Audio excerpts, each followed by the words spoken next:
بسم الله الرحمن الرحيم. درود شریف وای.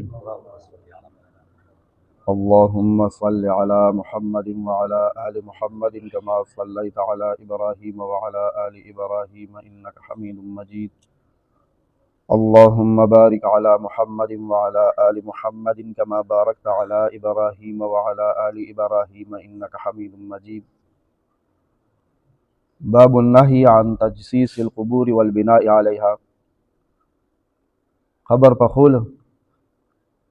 پخول او په قبر باندې د پاسه آبادی جوړول عمارت دواړه منع دي.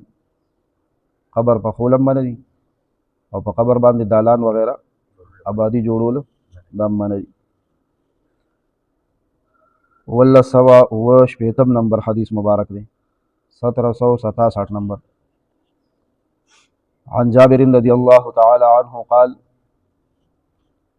سیدنا زمون سردار سیدنا حضرت جابر رضی اللہ تعالی عنہ نے دا حدیث روایت تے.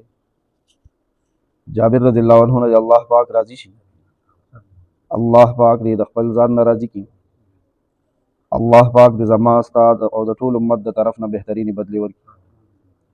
قال جابر رضی اللہ عنہ فرمایلی دي نهى رسول الله صلی اللہ تعالی علیہ وسلم ان يجسس القبر. خوږ نبی صلی الله علیه وسلم منع فرمایلی ده، منع کړی ده. زم منع کړی هم تیم منع کړی د قبر د پخولو نه منع کیږي. وکړه نبی علیہ السلام یو کار نه منع کیږي نه منع کیږي. د قبر د پخولو نه نبی علیہ السلام منع فرمایلی. وان يقعد علیه او دغه شان په قبر باندې د کیناستلو نه منع فرمایلی ده. پرون دی باره کې واقعدا حدیث تیر شوی چې یو سړی پس بل اور باندې بل اسکروټه باندې کینی، جامې مسوځي او دا سرمنو جسم مسوځي او دا تکلیف ورته ملو شي، دا ته ښه ده. خو په قبر باندې د ناستې چې کومه سزا ده هغه د دې نه هم سخته ده.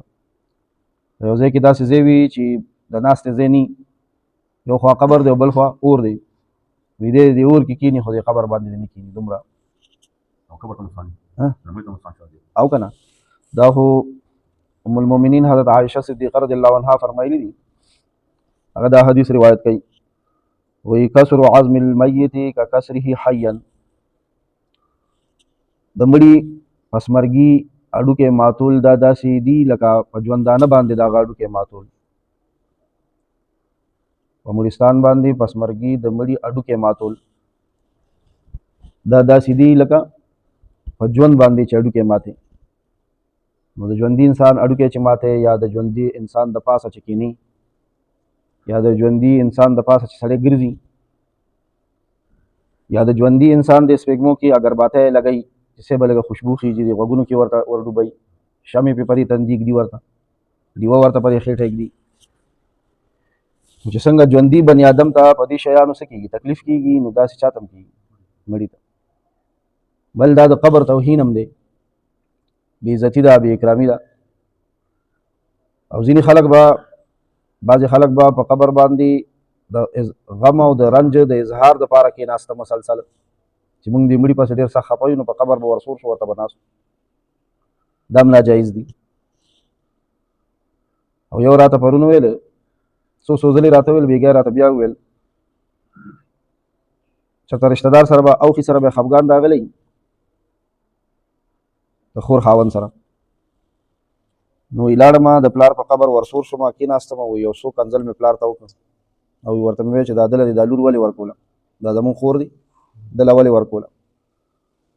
یو څو پاش کنځل مې ورته وکړ او دا قبر مې یو څو ګزار او ډزولو، په قبر کېناستم. دا اصل کې څه خو تاو شي که نه، څه په سړي کې لږه تاو دی، اشتعال چې ورته وایي، اور ورکې بلېږي.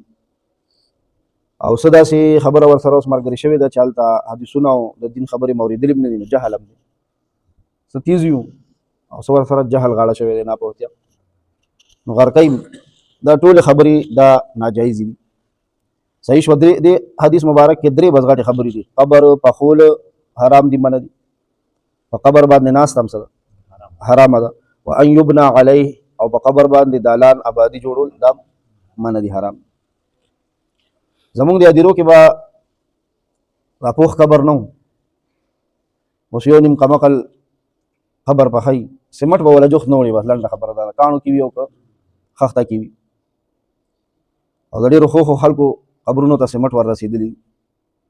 یو خو ګوره دا ده چې د علامې دپاره پې هغه تختنې یا کتبه چې ورته وایي، د مړي نوم وي، د مړي د پلار نوم وي، او څه ضروري معلومات یې پې لیکلي، مثلا وفات.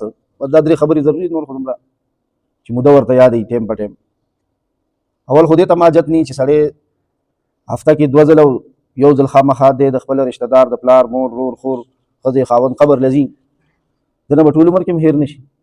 خو اوس دا موږ پسې چې کومه ځیلی را روانه ده دي شادي حالونه ټول پېژني، کیفیان میفیار هم ټولې ښې پېژني، خو دغه نه پېژني، پارکونه هم ټول معلومه کړي، قبر نه پېژني. ځکه دغه حال هم دی چې قبر ته حاضري وی که نه، نو بیا به زموږ حال ډېر درست شوی و. خو زه د ضرورت دپاره پې کتبه لګوي اړخ کې خوا کې، نو بیا څه ده هغه جایز ده. او پاتې شو دا چې پورا قبر پوخ کی، نو دا تاسو حدیث مبارک واورېدو، د مسلم شریف حدیث دی، کتاب الجنائز کې، باب النهی عن تجسیس القبر والبناء علیه. مسند احمد کې امام احمد رحمه الله 15286 باندې دا حدیث 5م جلد کې ذکر کړی دی. امام ابو داود، امام ترمذی، امام نسائی، امام ابن ماجه، امام ابن حبان، مصنف عبدالرزاق کی، مصنف ابن ابي شیبه، بهقي، دې ګڼ شمېر حضرات محدثینو دا حدیث پاک ذکر کړی دی. پخوا به وي دا ترتیب و چې په قبر باندې به یې څو ورځو دپاره سوری جوړولو، دغه به یې پې لګوله، خیمه به یې پې لګوله، دا دغه ني تمبو چې په دې قبر نور نه لګي. نو دا جاهلیت د رسم د جاهلیت و، دا رسم او رواج د جاهلیت و. څه به دې مړو کې او ودونو کې او رشتو او دغه کې خوشحالو او غمونو کې په مونږ کې داسې کیسې راننوتې او پاخې شوي دي که نه. پکار مسلمان له دا وه چې دا خرابې چې کومې طریقې وي چې دا هم بهر کړی وی بس. نو داسې کار شوی چې اوس نوې ورکې را پیدا کړو، په مړي کې هم نوې کیسې رانه باسو، او په دغه کې هم په ژوندي کې هم په خوشحالۍ کې. تاسو په الله باور وکړئ، دا مونږ مختصر طایفه او ډله یو که نه، د 100 کسانو 25 ملګري یو. او زه تاسو ته یو ټکی وایم که ستاسو خیال زه وایم تاسو ته کوچ، زه وایم تاسو کوچ یئ. که تاسو مونږ صحیح معنو کې ورته بډې ووالې، لکه څنګه چې د بعضې عالمانو خواریانې محنتونه کړي دي، لکه مفتي صاحب هغوی خو ټول دین دپاره خواریانې کړي دي، کوششونه کړي دي. مونږ او تاسو چې کوم مسله راته معلومه شي چې هغوی له ولې ورکړم او تکړه کړم ځان ورته، تاسو په الله باور وکړئ لږ وخت کې به دا سیسټم بیا ټیک ټاک شي. او بیا چې چاله الله پاک لږ مخ ورکړی دی، لږ عهده او لږ منصب او یو ځای کې خلک د حاضري څه ګڼي، داسې کس خو چې بډې راکاږي او د دین خبرې ته که نه. او ما خو بېګا هم تاسو ته ویلي وو که نه چې په دین کې نه، په دین کې د دنیا عزت هم دی او د آخرت عزت هم دی. او په دین کې د دنیا کامیابي هم ده او د آخرت کامیابي هم ده. او نورو لارو کې نه دی، په دې تجربې شوي دي، نوې تجربې پرې نه کوو. دا اوسنی ځایله دا اوسنی دور نه دی، یو منډه شروع ده صاحبه، هر کس د منډه کې د شاملېدو کوشش کوي. معذور هم په ډانګوره د منډه کې د شاملېدو کوشش کوي. منډه د څه شي ده چې ښې ډېرې وګټم، چې ښې ډېرې پیسې وي را سره، بس زه به کامیاب یم. چې ښې په بورو او په بریفکیسو پیسې را سره، بس زه به کامیاب یم. حالانکه په دې باندې تجربې پخوا شوي دي، دا ناکامې شوي دي. نو چې یو تجربه ناکامه شوي هغه سړی دوباره کوي. بیا د تاسو د ساینسدانانو نه تپوس وکړئ چې د دې په تجربه ګاهونو کې کومه تجربه یو ځل ناکامه شوي، په هغې ټایم نه ضایع کوي. او په دې هم تجربه شوې ده چې چا دین خپل کړی دی که نه، قسم دی چې په دنیا کې هم کامیاب شوی دی او په آخرت کې هم کامیاب شوی دی. په دواړو جهانو کې ورسره د کامیابۍ وعدې دي صاحبه، د اعمالو سره، د دیندارۍ سره او د دین سره او د اسبابو سره وعدې نشته دی. نو راځئ قدرمندو چې مونږ او تاسو دین صحیح زده کړو که نه، صحیح پې عمل وکړو، نورو خلکو ته ورسوو انشاءالله. د دې دا مطلب نه دی چې تاسو د خپلو کاروبارونو ته او خپلو نوکرو ته خیر باد ووایي، نه صاحبه، همدا دینوالې او په خپلو چې کوم ستاسو کاروبارونه دي، کوم ژوند هم دی، په هغې کې دا جاري کوي. هم د دې دین امپلیمنټیشن او تنفیذ او اجرا په خپله شعبه کې وکړي. داسې نه چې هغې نه روزئ نو هله به مونږ دینداره کړي. الله دې توفیق راکړي. دا 3 مسلې واورېدې که نه، قبر پخول منه دي، په قبر ناسته منه ده، او په قبر باندې د پاسه آبادي جوړول، ګمبد وغیره دا جوړول منه دي. که چا جوړ کړي اب ورانۍ قبر یې پوخ کړی، هغه به څه کوي، واپس کچکۍ به سمټ به ترې لرې کوي. وصلی الله تعالی علی خیر خلقه محمد و آله و اصحابه اجمعین.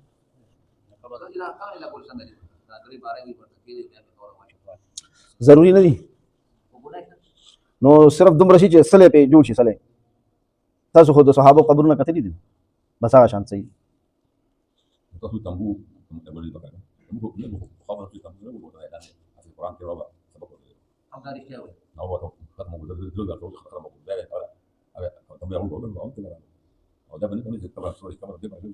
هغه په سهولت ناست دي. دې ستاسو خبره کې دوه خبرې دي. یو څو ورځو دپاره حافظ یا استاد یا بل څوک تلاوت دپاره کېنولو، خاص څو ورځو دپاره، دا ټیک خبره نه ده. بلکې د ټولو د حافظ او د استاد نه بهتر نه دی د دې خپل وارث سبق او دغه دی، ځکه دی د زړه درد سره او سلیکي سره وایي. خو زه ټیک شو یو سړی دی هغه وایي چې مړه زموږ سبق خدای خبر صحیح دی که غلط دی، ته راشه دی پوه کس ته ووایم چې دی څه وکړي لږ، او دا ضروري نه ګڼي نو بیا صحیح ده. او که ضروري ګڼي دغه 3 ورځې یا 4 ورځې کمې ورځې وي نو بیا دغه هم منه دي.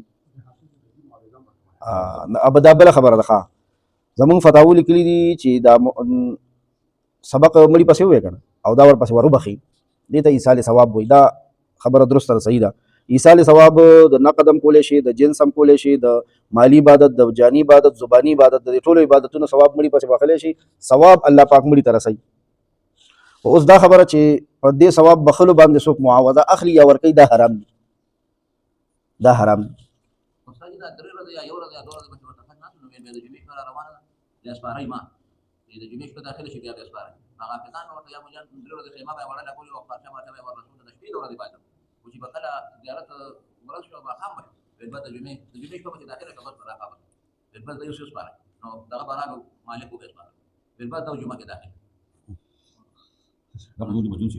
ها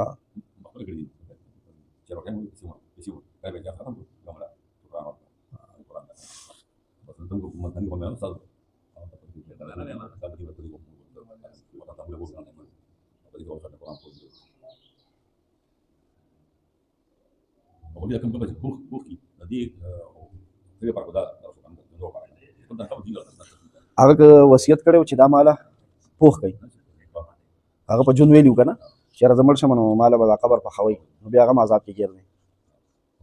او کني ویلو دا په ژوندو سمټ لګولي نو دا ژوندو ګناه ده، مړي ته تکلیف نشته.